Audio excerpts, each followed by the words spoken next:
Thank you.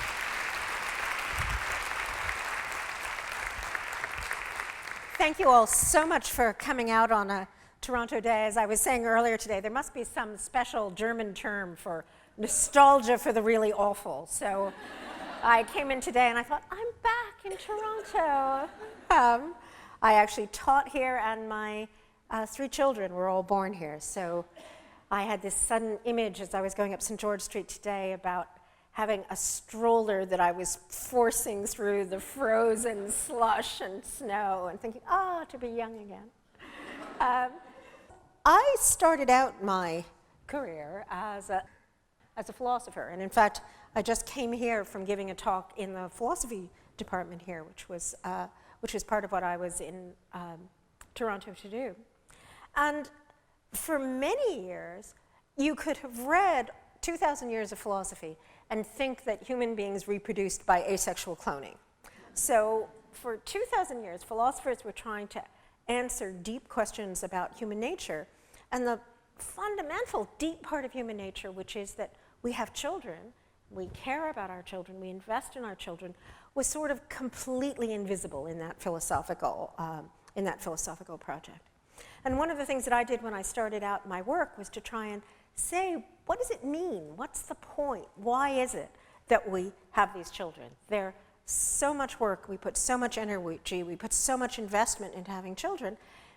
And, we all know the sort of immediate reason why we end up having children, but the bigger question about why is it that we would have children in general, that's a really big, hard question.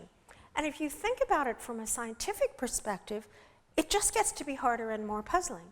Because one of the things that we know about human beings is that our children in particular are dependent on us. They depend on us for just their everyday existence far more than the children of any other species. So our children are immature for longer, substantially longer, than the children of any other species. If you look at our closest primate relatives, like chimps, for example, chimp babies are producing as much food as they're consuming when they're 5 years old. And even in hunter-gatherer societies, human children aren't doing that until they're 15. And my son, who actually went to the University of Toronto here, is 27, and at least until they're 27, we're still writing tuition checks and paying the rent. Now, if you think about that from a personal perspective, it might seem a bit puzzling, but if you think about it from an evolutionary perspective, it's incredibly puzzling. Why would it be part of humanity that we put so much work and time and energy into just keeping those babies and children alive? It seems like a very kind of evolutionarily contradictory thing to do. It turns out that this pattern is actually something that we see in other animals as well. So when you look across a wide range of animals, including not just people, and even not just primates, but animals like birds, you see this relationship between how long a period of immaturity we have, how long a childhood we have, and how smart the adult animals are. And in fact, the sort of poster animals for this relationship aren't human beings or primates or even mammals, they're birds. So if you look at different species of birds, for example, some birds, like crows and rooks and ravens, are incredibly intelligent animals. This is actually a crow that lives off New Zealand. It's called a New Caledonian crow. And these New Caledonian crows are smarter than chimpanzees. They can do things like figure out how to make a hooked tool that they can use to get food. On the other hand, our friend the domestic chicken is, with apologies to chicken lovers in the audience, we have more chicken lovers to deal with when I talk in Berkeley probably than in Toronto, but there may be some here as well. They're basically as dumb as stumps. So they're very good at pecking for grain. They're not much good at doing anything else. Now, the baby rooks and crows are fledglings for as long as a year. These New Caledonian crow babies are fledglings for 2 years, which is a really long time in the life of a bird. The chickens are mature within a couple of weeks or a couple of months. And this turns out to be an absolutely general relationship across all the species that we can find. The longer the childhood, the smarter and more flexible the adult animal is. Now, why would that be? Why would you see this relationship between how big your brain is, for example, and how smart and how long a period of childhood you have? Well, actually, looking a little more at those New Caledonian crows can help to give us the answer. People, including my collaborators, we've actually done studies of these crows, looked at what happens in that 2 years when the babies are fledglings. Well, it turns out that in the wild, the crows use these amazing tool-making abilities to do things like the following. What they'll do is they'll take a pandanus palm leaf, it's called, a palm leaf. They'll strip off the bottom edge of the palm leaf, which leaves little barbs. They'll take their beaks and they'll nibble on the end of the leaf until it has a sharp point. Then they'll hold it by the broad end with their beaks. They'll find a hole full of termites. They'll stick this tool into the hole full of termites. They'll whirl it around so that the termites get excited. And then they pull out this termite shish kebab because all the termites are stuck on the barbs. It's an amazing, incredible thing to be able to do. Well, if you watch the young crows for those 2 years, what they basically do is they screw this up.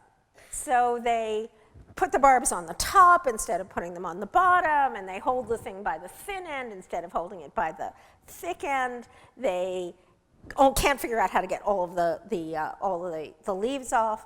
And in the meantime, the parents, the moms, sort of sit there and tap their feet and drop a termite into the baby's mouth periodically. So what the young crows are doing is learning how to make these tools.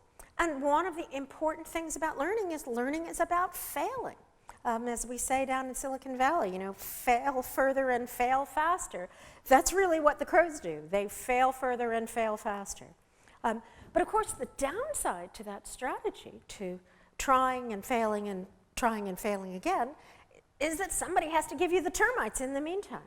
And the solution that evolution seems to have developed for this issue of how do you keep alive during this period of learning is to give you this long protected period when all you have to do is learn and explore and find out about the world, and then to give you parents who are actually there to take care of you, keep you alive during that time. So there's a sort of division of labor between the babies and young children, who are like the research and development division of the human species, and then the adults, who are like production and marketing. So we get this period where we can just be blue sky researchers, just figuring out all these different possibilities, and then as adults, we can take all that learning that we did when we were young and actually put it to use to do all the things that we have to do. There's another piece to this strategy, and of course that piece is that in order for this strategy to work, you need to have a lot of adults investing in those babies. So here's an example from another group of cute, interesting animals. That's actually a little furry marsupial. Marsupials are mammals that grow up in pouches instead of in a placenta, the way that we do. And you can compare among different marsupials the amount of parental investment that they put in, how much time and energy they invest in the young, and their brain size. So on that side, that's a family of quokkas, probably the world's cutest little fuzzy animal with the world's cutest name. They're, again, an animal that lives off the coast of Australia. And the quokka babies spend as long as a year inside of the mom's pouch. And the quokkas only have one baby at a time. And both the mothers and the fathers are engaged in caregiving and taking care of that baby. So you can see the happy little quokka family there. If you compare the quokkas to the Virginia opossum, another marsupial, otherwise very similar, about the same size, but the opossums have a really different strategy. So the opossums have big litters, lots of babies all at once, and only the mother takes care of them, and the babies are mature within a couple of months. Now, I think to be a human mother, we often feel more like the possum in that picture than we feel like the quokka in that picture. But the truth is that our strategy is much more like the quokka strategy than it is like the possum strategy. And the quokka's brains are twice as big as the possum brains. So the quokkas seem to be a good example of this strategy of being incredibly smart. And I should say, I have a very close friend who's a comparative psychologist who studies different kinds of animals, and she's one of those people who just loves every animal and is amazed and thinks they're all wonderful and they're all incredibly smart, and she'll tell you about what jumping spiders can do and what snakes can do and how octopuses are incredibly smart. And I said to her, I'm making this claim about the possums, and she said, possums are really stupid. No matter what you think, possums, okay, I agree with you there. All animals are smart, not possums.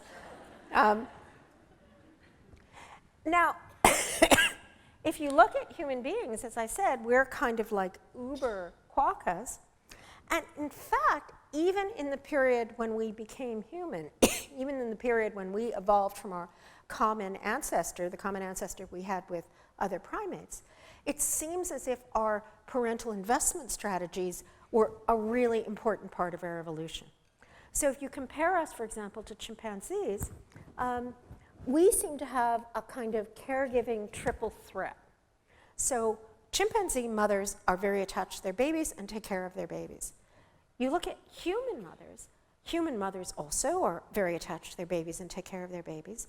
But in addition to mothers, we have this triple threat.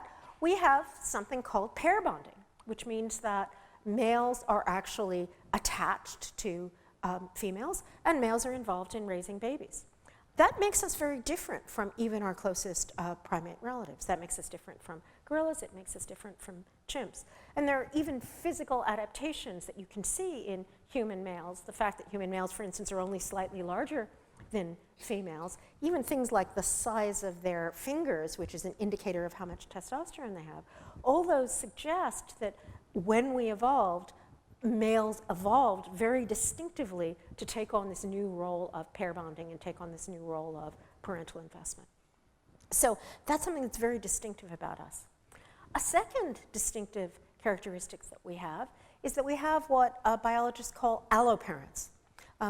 Again, if you look at chimps, chimp mothers are holding on very tightly to their babies, and even though other members of the group might be interested in the babies, the mothers keep them away. If you look at humans, even in fact, especially in forager societies, you see that many people who aren't related to babies are involved in caring for babies. There's a beautiful recent study looking at breastfeeding. And it turns out that in these hunter-gatherer groups, the kind of average baby is breastfed by 5 or 6 different people. So the sort of assumption is there's a hungry baby there, then you just feed the hungry baby. And again, we take this for granted. We just assume that everybody loves babies and everyone wants to pick up babies and hold babies. But it makes us very different from our closest primate relatives. I was here for this Graham lecture at University College on Tuesday, and I was really struck, especially having known old Toronto in the old days. We were in this very grand, beautiful building at University College, in this very grand house, and the principal, who was rather a grand fellow, was organizing a dinner with silver, and the chef who came in and announced the dishes. And my graduate student, who's now a faculty member here, had a 4-month-old baby who she brought with her as she introduced me at the talk and brought with to the dinner. And all of these faculty members were standing up and walking around and holding the baby, and then each of us would say, "Oh, come on, can I hold the baby for a little while?" And we were sort of standing, walking around the silver and the candles, jiggling this baby back and forth. Probably not what would have happened 30 years ago at the Principal's College at University College, but still very much what human beings do. So alloparents are another investment we have. And then the third, which is my personal favorite at the moment, is that we're the only species that has grandmothers. So from an evolutionary perspective, grandmothers are completely mystifying. Human women, again, even in forager societies, live for 20 years past the time they're fertile. And it's not just the fact that our health is better. If you look in hunter-gatherer societies, you also see women in their 60s and 70s. And if you compare us again to chimpanzees, by the time chimpanzee chimpanzee females are 50, their fertility ends and they die, even in situations in which they're being very well taken care of. In fact, killer whales are the only other species that we know of all the species on Earth, where women outlive their fertility. It turns out that a prominent theory of how human beings evolved is actually called the grandmother hypothesis, is that this development, the development of having women who invested in their baby, in their own children's children, was the thing that enabled us to have this long period of immaturity and enabled us to do as much learning as we do. And there's really beautiful studies by the anthropologist Kristen Hawkes showing that in forager societies, for example, the grandmothers are actually producing more calories for the babies than the hunters or even the mothers are. So we all have this sort of, we all have this sort of picture in the natural history diorama of, the guys with their spears and they're all coordinating and they're bringing down the big mastodon, and that's early human history. It turns out those grandmothers and little babies in the corner who are watching them, they're the ones who are actually doing all the work. I was talking to one of my colleagues about this, and we were thinking, isn't it funny, so why are the guys going out and hunting the mastodons? It turns out you do the studies, it's not bringing very many calories in. We finally decided, the grandmothers have all said to themselves, honey, why don't you just go and hunt a mastodon? That would be really good. I'd love to have a mastodon. And then they sort of, then they won't tell us how to dig the roots, which are actually the ways that we're getting to feed the babies. So we have pair bonding, which means that fathers are engaged. We have alloparenting, which means that non-kin are engaged, other people are engaged, and we have grandmothers. That's an enormous investment, and all three of those very distinctive aspects of human beings evolved during the period when we evolved our big brains and our learning abilities. What all of that suggests is that that long period of childhood and the learning abilities that go with that long period of childhood, and even more importantly, our big parental investment, our deep and intense and also wide and broad care for children, is a deep part of what actually made us human. I should mention on the alloparents, in the context of roots of empathy, one of the other really important pieces is that older children are involved in caregiving. So if you look in forager societies, those alloparents are very often just children who are somewhat older than the babies themselves. So we really seem to be designed to have the entire village taking care of children. So that's saying something about the kind of evolutionary origins of our big parental investment. And the story seems to be that that investment went with having this long period of childhood, having a large brain, being able to learn a lot about the world around you. Now, the new book, and I'm just going to talk a little bit about this, what I argue in the new book is that picture of caregiving that comes from thinking about the evolution of children's development is very different from the common picture of caregiving in middle-class 20th century society. So a very strange thing happened to mothers and fathers and children in about 1970. And the very strange thing that happened was the invention of something called parenting. If you actually look in the Merriam-Webster dictionary, parenting as a verb shows up for the first time in about 1970 in the United States. Of course, the word parent's been around forever, and mother and father are as old as English themselves, but parenting as something that you do is a really recent invention. And I think the reason why it got invented in the 1970s was because for the very first time there were a generation of parents who were having children who'd never had experiences of caregiving themselves. So if you go back to that picture I was talking about the triple threat, one of the consequences of that is that for almost all of human history, you were learning about taking care of babies by taking care of babies. So by the time you had your own baby, you had taken care of a bunch of younger siblings and a bunch of younger cousins. And you'd watch not just your mother, but your father and your grandmother and your aunts and your uncles taking care of babies. So by the time you were old enough to work, you already knew a lot about how to take care of babies. You'd already had lots of experience of taking care of babies. The very strange thing that happened was that people started having babies who'd never had any experience of taking care of babies themselves and hadn't even had a chance to watch very many people take care of babies, aside from, say, their own mother and father. But those people had done something else in that time. What they'd done was they'd gone to school and they'd gone to work. So we live in a world where people spend a long time going to school and going to work before they take care of children, which is exactly the reverse of what we did in all the rest of our history. In all the rest of our history, you took care of children first when you were young, and then you would go to work, and then maybe for a tiny little period of that history, you went to school. What we do now is have people who go to work and go to school and then have children. And the result of that is that they think that caring for children is like going to school or like going to work. And the model that the metaphor that I like to use is the parenting model is that having a child is like being a carpenter. When you're a carpenter, you have some respect for the materials you have, but you kind of know what you want. And not only do you know what you want, but you know how to get there. You know what the plans look like, you know what the chair is going to be like, and if you're just expert enough and you know enough and you work hard enough and you're careful enough and you control every single detail enough, you measure twice and cut once, then you'll end up with a pretty predictable chair. And that's a really good model for how school works. It's a really good model for how work works. You set yourself goals and you get outcomes. It's a terrible model for what raising a child is like. And I think a much better metaphor for what raising a child is like is that raising a child is like being a gardener. So if you think about being a gardener, you work incredibly hard, you're sweating, you're up to your knees and ankles and neck in manure most of the time.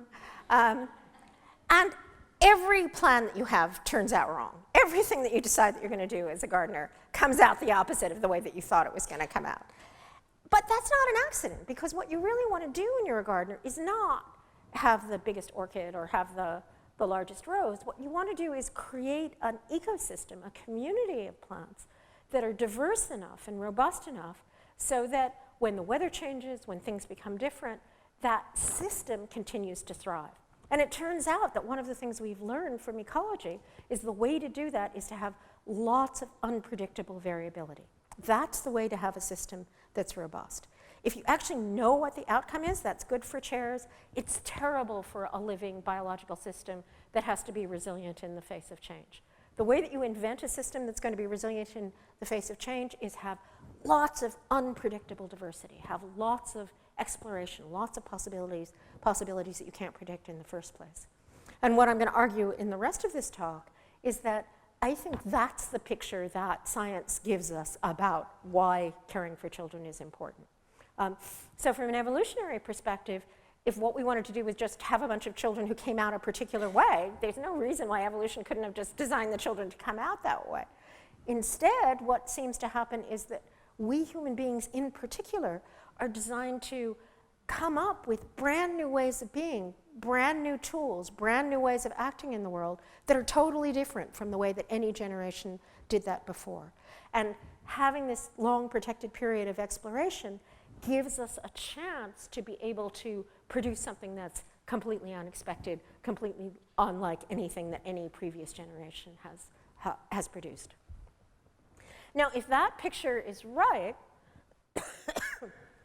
then we might expect to see some signs of this picture that I've been telling you about in children's brains. You want to run the video? And in fact, that's exactly what we find. So when we look at the development of human brains, what we see is a very distinctive thing. We see that this is a slide that's showing the development of connections between neurons, synapses, over development. And what you can see is that there's this early period when many, many, many new synapses, many new connections are actually being made, being formed. And then at a later period, the synapses and connections that are used a lot are maintained and in fact are strengthened.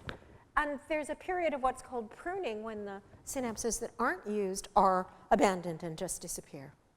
And the result is that when you look at the actual development of the brain, you have an early brain that is extremely, what neuroscientists call plastic, extremely good at changing, extremely good at learning, has many, many possibilities that it can explore. And then you have a later brain that's a kind of lean, mean acting machine that's really good at doing things, not so good at changing, not so good at dealing with new kinds of learning or new possibilities.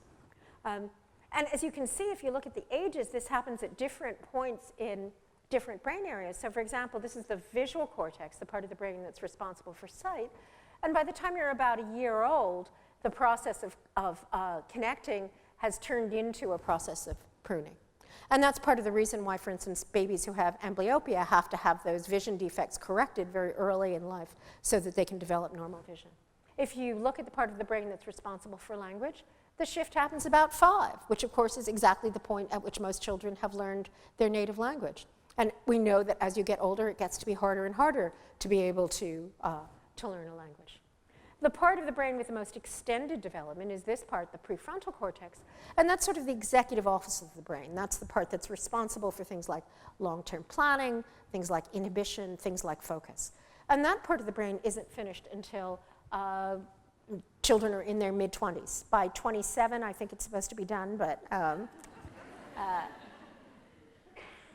and that's interesting because people often appropriately and properly say that the development of this kind of executive function, this frontal control, is a really good, important thing, and it is.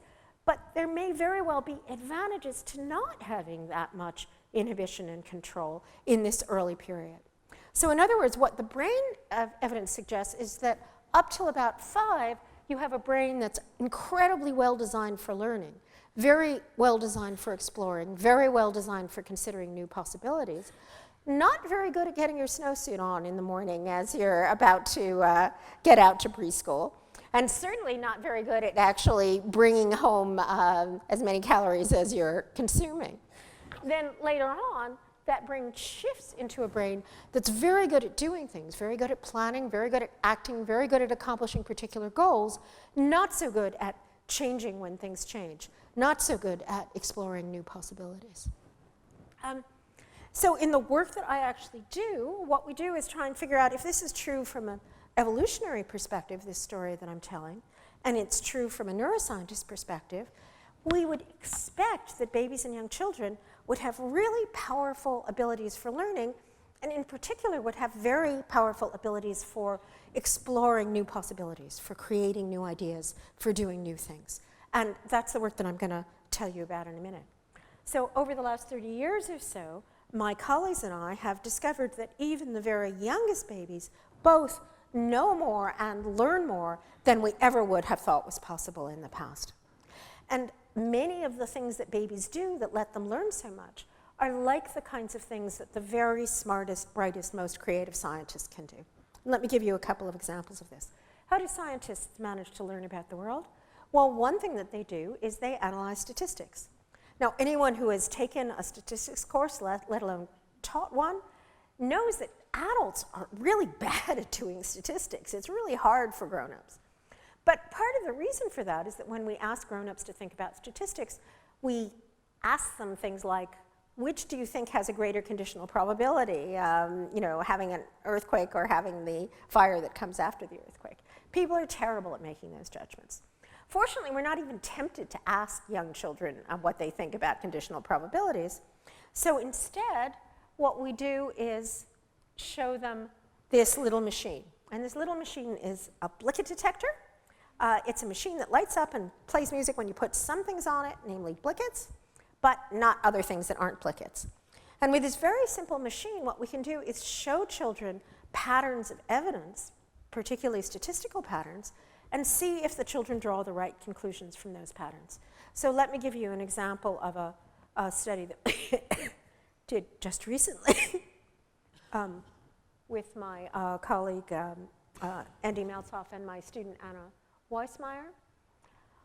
What the children see is they see 2 blocks, and one block goes, the red block goes on the little machine, and the machine goes off and a little treat comes out of this, a marble comes out of this treat dispenser, and that happens 4 times. But 2 times it doesn't work, so it happens 4 out of 6 times. The blue block goes on, and it also works 4 times, but it doesn't work 8 times. And the positive and negative trials are sort of randomly interspersed with one another. Now, if you were a good statistician, if you were a good scientist, you should work out that the red block has a higher probability of bringing about the effect than the blue block. Okay, these are 24-month-olds, so they're just walking and talking. Could they actually do the same thing? Well, it turns out that they do. So when we show children these patterns and then we ask them to make the block go, the babies put the right block on and they look to see that the effect that they're predicting is actually going to happen. So these tiny babies, these 24-month-olds, are internally, unconsciously doing the math to figure out that one thing is more likely than another thing. And there's now a whole range of studies going all the way down to 7-month-olds showing these amazing abilities to understand probability and understand statistics and actually use it to figure out what's going on in the world. In the work that we've been doing most recently, what we've done is shown that babies and young children may not only be really good at this, but they may, in some circumstances, be better at it than grown-ups are.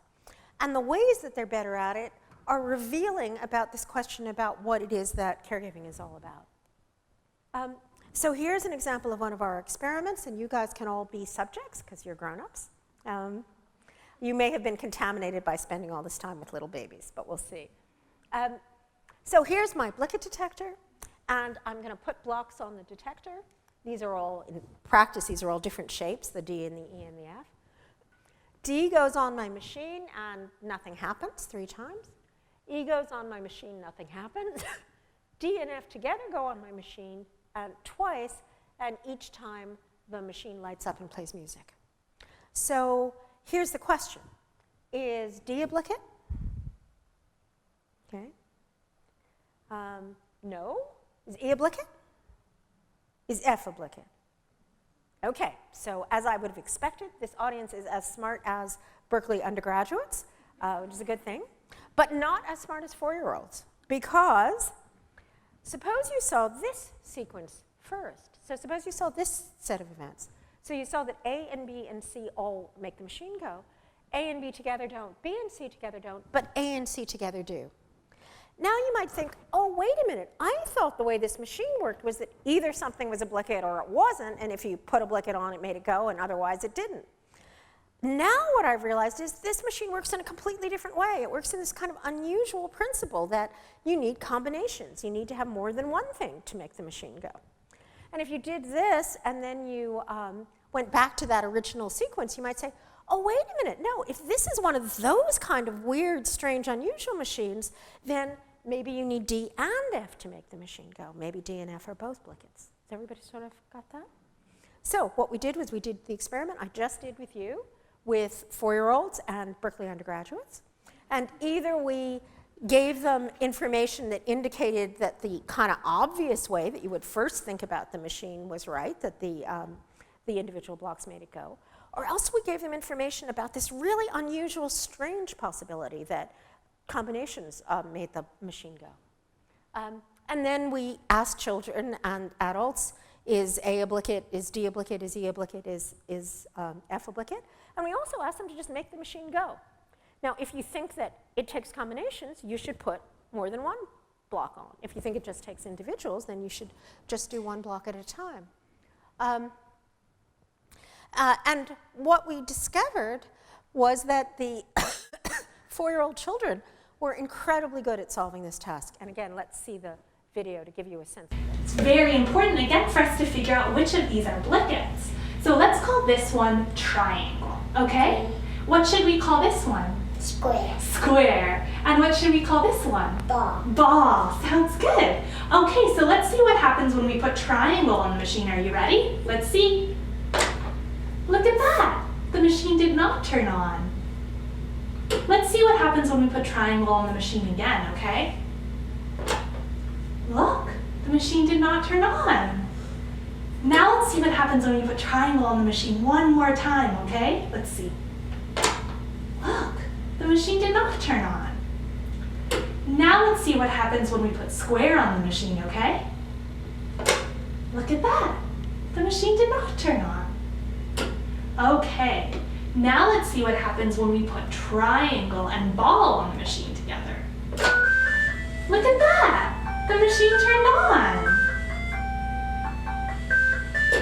Now let's see what happens when we put triangle, square, and ball all on the machine together. Are you ready? Let's see. Look at that. The machine turned on. Okay. Now let's see what happens when we put triangle and ball on the machine together. You ready? Let's see. Look, the machine turned on. So Scarlett, do you think that triangle is a blicket or not a blicket? A blicket. And do you think that square is a blicket or not a blicket? No. No. And do you think that ball is a blicket or not a blicket? Yeah. Yep. Okay, so Scarlett, which of these should we use to make my machine turn on? Those two? Yeah. Okay, so part of the reason for seeing this is to see how bright that little 4-year-old little girl is. But part of it is if, as I look around the room whenever I show this video, I can see people thinking, I had no idea what was going on in that video. And you can sort of see them, especially when we do this with the undergraduates, they're sort of, uh-oh, are they going to kick me out of Berkeley? I am completely clueless about this. And it turns out that the undergraduates were pretty clueless about it. The 4-year-olds consistently solved this problem. If you gave them information that said the unlikely option was the right option, they got to the unlikely option. We did the same thing with Berkeley undergraduates. They always stuck with the obvious solution. So even when they actually had evidence that said this unlikely option is the right one, they just stuck with the one that had always worked before and was the obvious one, the obvious and the simple one. And that fits with this picture that I mentioned before about thinking about children as being these explorers. So the point of children, like those little crows, is that they can try out all of these options, try out all these possibilities that the adults aren't considering. So there's this kind of division of labor where the younger children, when you give them something unusual, are actually better at learning about it than the adults are. And we just did a whole series of experiments showing that this big change seems to happen around adolescence. So you see a big drop in this creativity and flexibility just about the time that we're reaching puberty and becoming adults. This is a beautiful study that was just done, appeared in Science with Amy Stoll and Lisa Feigenson. And what they did was they looked at 11-month-old babies. And what they did was show the 11-month-old babies something that didn't make any sense. So what the babies saw was a car that either moved along and fell off that platform, or a car that seemed to go off the end of the platform and hover in thin air. Or else they saw a car that stopped when it came up against a wall, or they saw a car that seemed to just go right through the wall over to the other side. And they discovered a bunch of really interesting things. As many other studies have shown, the babies looked much longer when they saw the unusual thing, the thing that violated the rule.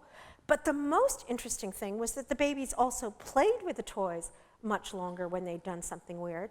And even more interesting than that, they played with them in a way that would tell them why it was doing the weird thing. So when it looked as if the object was in thin air, when the babies got the toy to play with, they would let go of it like this, like, okay, I think I know that gravity works. It looked like it was suspended. Is it still going to work? Whereas when it went through the wall, they would bang it on the top of the table, like, I think that these things are solid. Is this like a magic car, so this one isn't solid?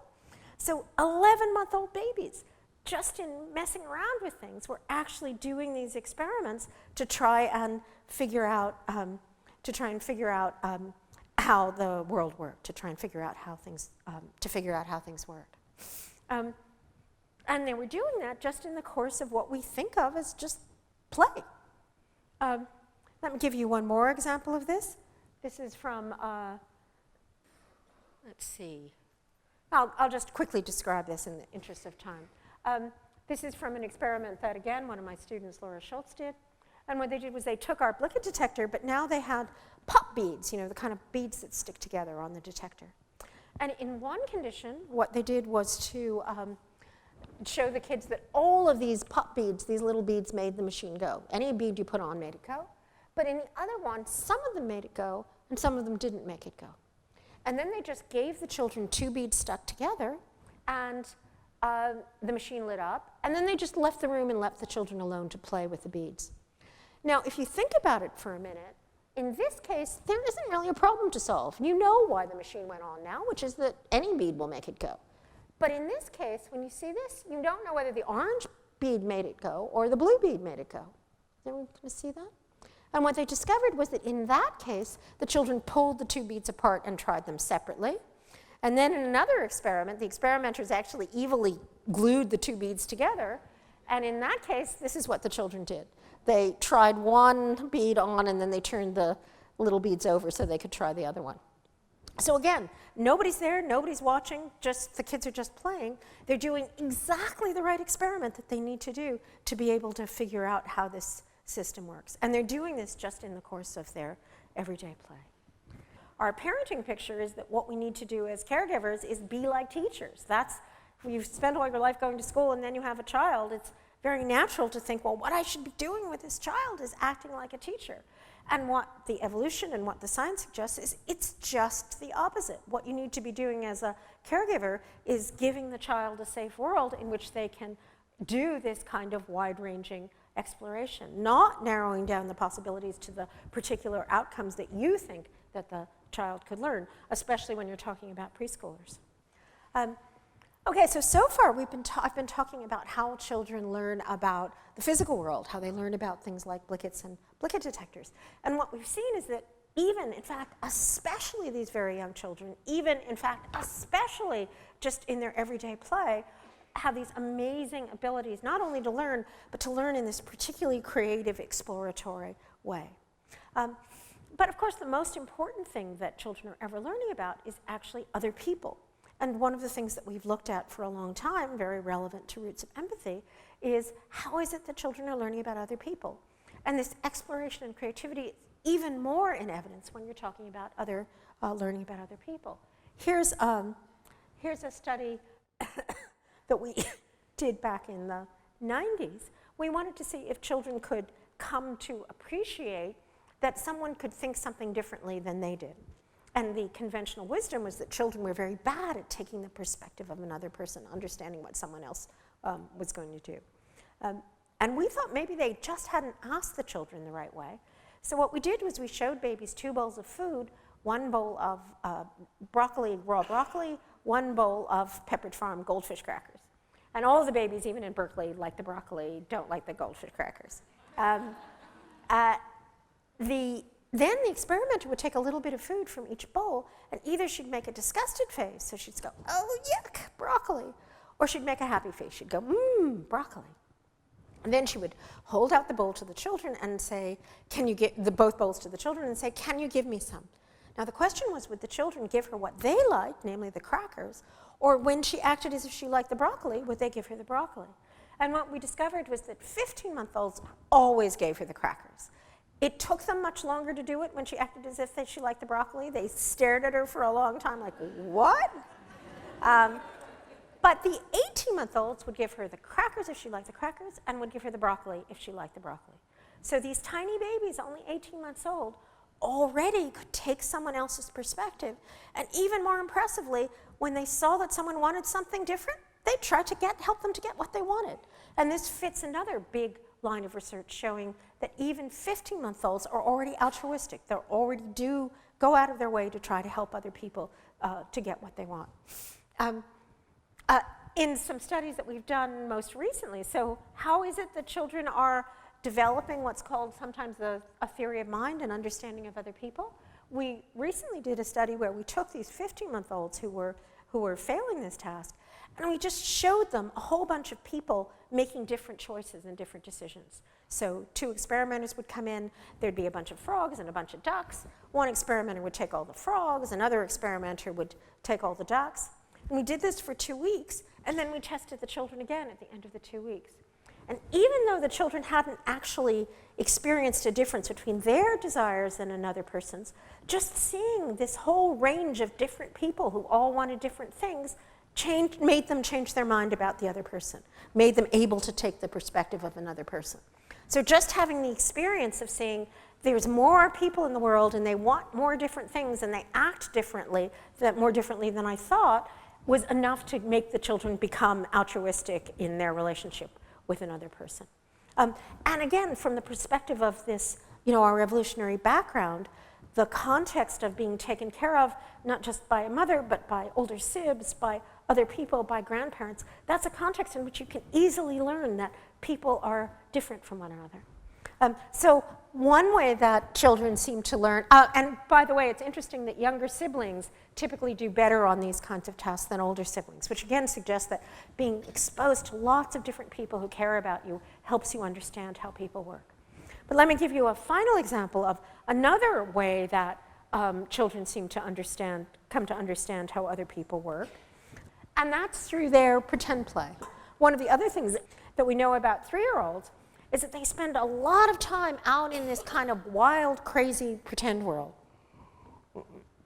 So just like the babies are spending a lot of time doing this kind of wild, crazy, exploratory play, internally in their own heads, 3-year-olds are spending a lot of time out in, wild, crazy spaces out where the buses don't run.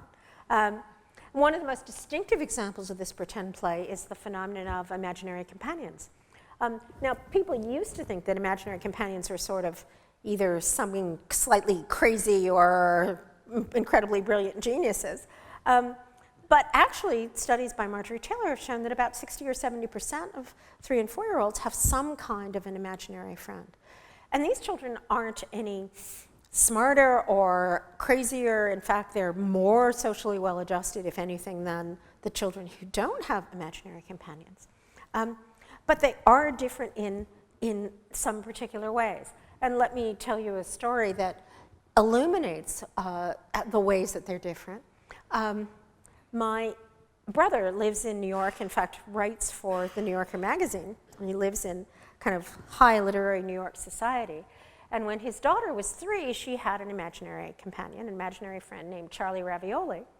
And imaginary friends all have these wonderful, strange names. And the distinctive thing about Charlie Ravioli was that he was too busy to play with her. So she'd say, "Mommy, I went downtown today. I bumped into Charlie, but he had to run." And she would leave messages on an imaginary answering machine. So she'd say, "Charlie," this is back in the days of answering machines, "Charlie, it's Olivia. Could you get back to me?" And then she'd put down the imaginary phone and say, "I always get his machine." Now, this is a sort of terrible story about a child growing up in New York, but why is it both a funny and terrible story? Well, what Olivia seems to have done with Charlie Ravioli was to figure out how people in New York work. So if you did have a friend, Charlie Ravioli, in New York, then what would happen is that he would be too busy to talk to you all the time. And in fact, what Marjorie and others have discovered is that having an imaginary companion, the children with imaginary companions, although they aren't any smarter or crazier, are better at understanding other people's minds. So very characteristically, children who are pretending a lot, and particularly children who have these imaginary friends, are better at things like the broccoli and goldfish test than children who don't. So there seems to be something about, again, exploring all the possibilities of what people could be like, not just knowing the specific people that you know, who knows why they do what they do, but inventing a kind of what scientists call a thought experiment, inventing a possibility, saying, if I had a friend, and if this friend was like this, what would happen next? And that seems to be the fundamental, central thing that children are doing when they're engaged in pretend play, and in particular when they're engaged in these kind of imaginary companions. It's not that the children are confused about fantasy and reality. It's that they want to do the kind of exploration of possibility that you can do in fantasy that you can't do in reality. My adorable grandson, Augie, is completely dinosaur obsessed. So we spend a lot of time pretending to be Giganotosaurus and Argentinosaurus. And literally after about 3 hours of being dinosaurs, he'll turn to me and say, "It's Augie, Grandma. It's not the dinosaur. I'm not really a Giganotosaurus. It's Augie." And I'll say, "Oh, good, Augie. Thank you for telling me that. Okay, now I'm a Giganotosaurus, and we're going to run around the room." Augie also showed precocious sophistication after about 15 hours of this. As an old grandmother, I was completely exhausted and also wondering what happened to T-Rex and Brontosaurus, what's with these new dinosaurs? So I finally said to him, "Augie, how about you pretend to be a Giganotosaurus who's pretending to be Augie, and I'll pretend to be an Argentinosaurus who's pretending to be Grandmom, and then we could just be Augie and Grandmom. And he thought about it for a while, and he said, Grandmom, a Giganotosaurus had a tiny brain. He couldn't pretend anything that was that complicated. What this suggests is that when children are pretending, when they're creating these imaginary companions, what they're really doing is, again, exploring this wide range of possibilities about what people could be like. And if you go back to the kind of evolutionary context, one of the things that was most distinctive about humans from the time we evolved was that we moved. We moved from spot to spot. We were always nomadic. Our environment was always changing. And we also were always changing our environment ourselves. We were constructing new social relationships. We were figuring out new ways to interact with one another. And pretending, this kind of crazy, wild pretend play, just like the play figuring out the strange way that the Blicket detectors could work, or the child experimenting with all the options about why the red detector wasn't working, this kind of pretend play is a way of trying out all the different social possibilities, all the different ways that people could be, all the different ways that people could work. Let me finish up by going back to the quokkas and the opossums, and going back to this big question about why is it that we have children at all? What's the point? What's the reason that we do it? And the picture that comes out of the science is that having children, caring for those children, is in some important ways the most important, the most profoundly human thing that we ever do. It literally, from a scientific point of view, taking care of children is what makes us human. That's what made us different from all the other animals. And the particular part of our humanity that taking care of children allows us to express is this capacity for exploration and creativity. It's this capacity to make the world new. And in a way, our whole design as human beings is that we have this new generation that kind of is like, I like to think of it as being a kind of cognitive reboot. Every generation kind of sets the whole system up again. And what we do as a result of taking care of the children is that we allow that reboot to happen. An image that strikes me a lot as I'm a grandmother is that, one of the sad kind of metaphors and myths about human beings, but also a very profound one, is the myth of Orpheus and Eurydice. So the story of Orpheus and Eurydice is the fact that as we go forward, we leave behind our past. So our parents and our grandparents and our loved ones, and even our younger selves, as I'm very conscious coming back to Toronto after 30 years, they all go off, they fade away into the past, and the more we try and bring them back, the more we look at the old videos or the old pictures, the further away into the past they drift. But caregivers have a special version of this, which is in some ways just as sad, but in some ways much more hopeful, which is that what we're doing is we're always watching our children going off into the future ahead of us that we're never going to reach and we're never even going to know about. I'm not going to know what Augie's future is going to be because Augie's the one who's going to be making that future. And as we get older, they race ahead of us faster and faster and faster, and we watch them and we feel as if we're racing behind as quickly as we can, and yet the gap is getting greater and greater. There's something sad about that, but there's also something hopeful about it, because it means that the act of taking care of those children isn't a matter of just making a bunch of chairs, making a bunch of people who have certain kinds of properties. It's really the thing humanly that connects us to the possibilities that lie ahead of us in the future.